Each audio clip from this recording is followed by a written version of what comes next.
Isha e lodhur. Si fizikisht, ashtu edhe mendërisht. Martesa ime kishte kohë që ishte shuar. Burri im nuk më prekte më, nuk më fliste me afeksion, dhe çdo ditë ndihesha gjithnjë më e zbrazët. Një shoqe më sugjeroi një qendër masazhi.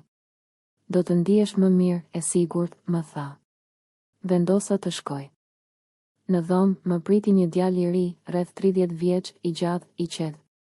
Unë jam Deni, mos u shqetëso, gjithçka është profesionale, më tha me një buzëqeshje të lehtë. U shtriva në krevatin e masazhit, e mbuluar me një peshqir të hollë. Prekja e tij ishte ndryshe. Nuk ishte thjesht teknike.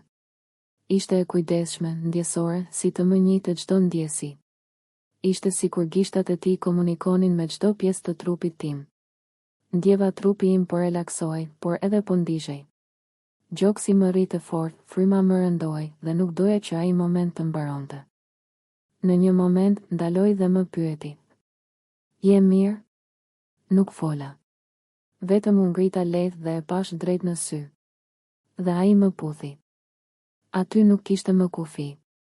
Nuk kishte më etik. Ishim dy të panjohur që ndjenin një nevojë të papërmbajtshme për njëri tjetrin. Ishte e paplanifikuar, e ndaluar, por më e vërtetë se çdo gjë që kisha ndjerë me burrin tim për vite. Kur dola nga aty, nuk isha më e njëjta. Nuk ishte më thjesht një masazh, ishte një kujtim që nuk do të më largohet kurrë. A ishte ky një moment dobësie apo një zgjim që më duhej për të ndjerë veten sërish grua?